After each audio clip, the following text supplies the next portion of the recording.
Hi guys, welcome back to my channel. It's DC here, and for today's video I will show you how to fix the waist of my jeans. So all you need is this stuff.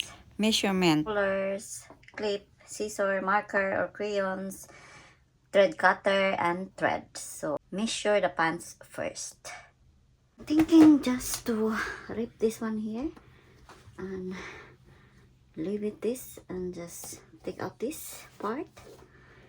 And I had a mark, guys. I need to sew this part, so I need allowance, guys. So half inches probably.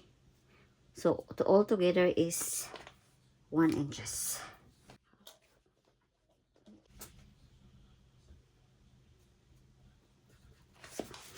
Now I'm gonna make sure to mark and then do the allowance for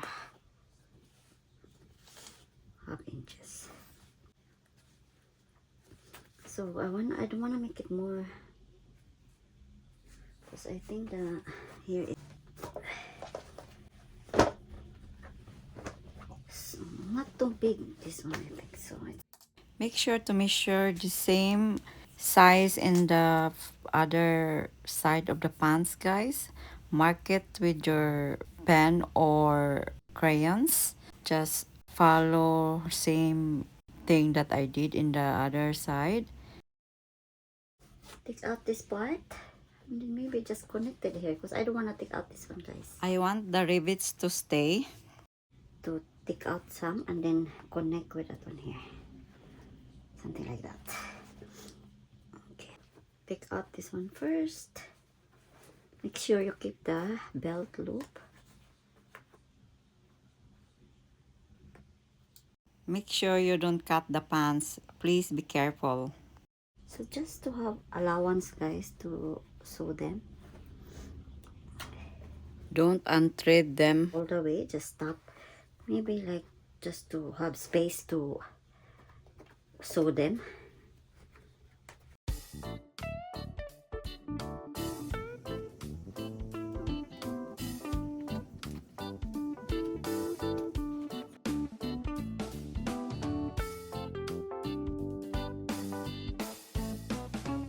You have allowance there, that's enough, or a little bit more.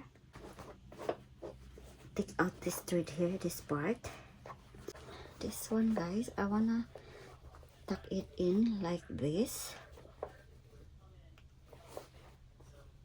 where that mark is, and then just put them together like that. See? So I still have this. The rivets. You know what I mean? There you go, guys. Okay, now let's do the other side.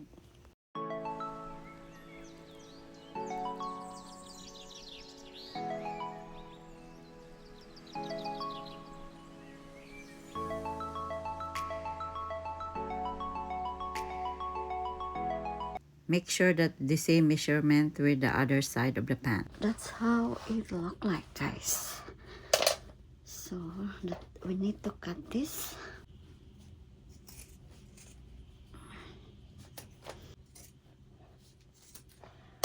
There you go. So that when we connect, it's more easy. And thread this one here, this one here, and both same.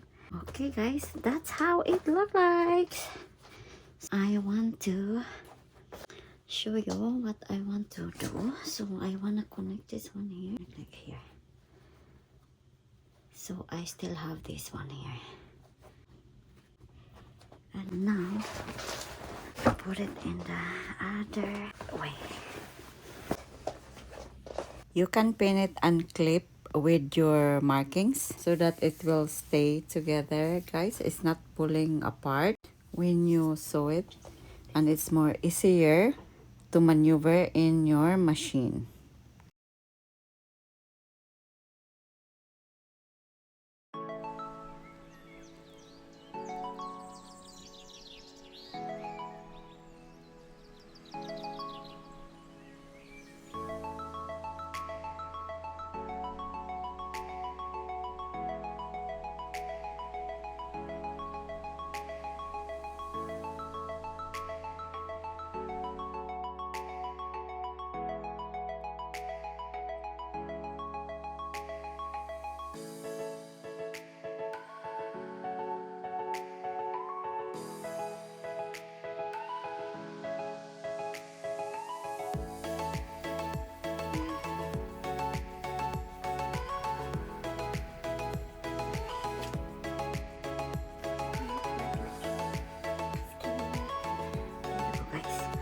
So now let's sew this one here, and then put back the belt. And let's sew it, guys. Make sure to use the needles for jeans and always use backstitch all the time.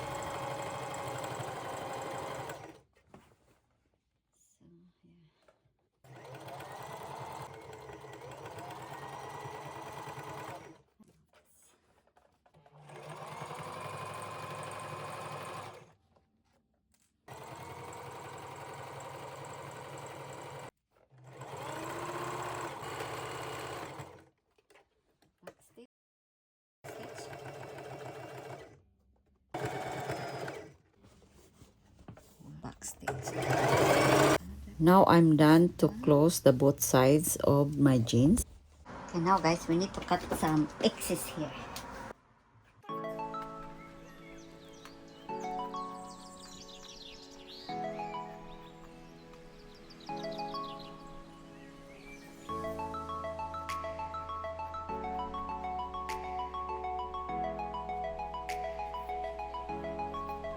We need to take out the thread here, and then let's connect together and close it.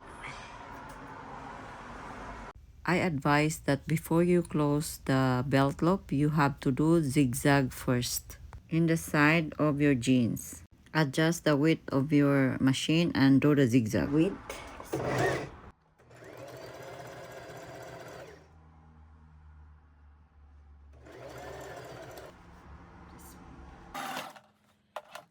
Okay, now it is. I can't believe I did it. So before I close it, I want to see how it fits me. If it's tight here, so I can still adjust it a little bit. So look at that. I'm so proud of myself. I did it. Okay, now let's close this together first before we put it here. So make sure that we have like exactly to close this. So we have half an inch allowance. Guys, I clip it so that it's not gonna move, so you can pin or clip. Same thing this side.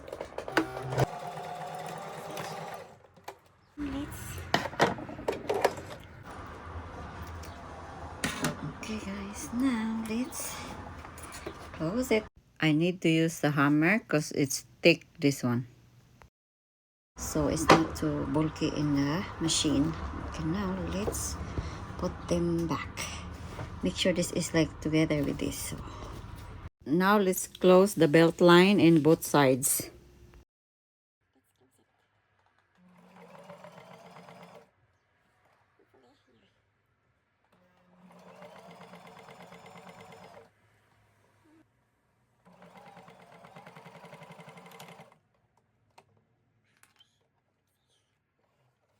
I did it. So I'm so impressed. This is my first time, guys. Now let's do the other side.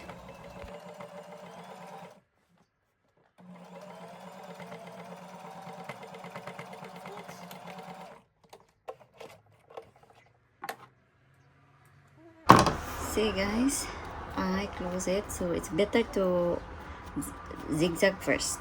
Here to close it before I close it here. It's not perfect guys, but it's it's good. Let's do the other side of the jeans.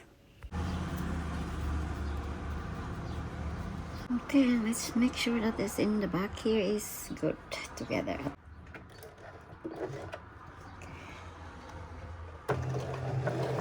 Stitch. Okay, there you go. Slowly.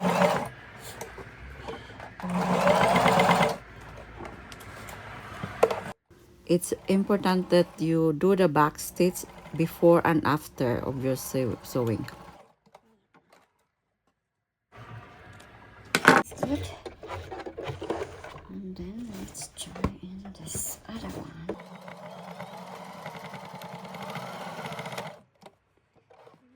The final touch is the belt loop. Time to put it back.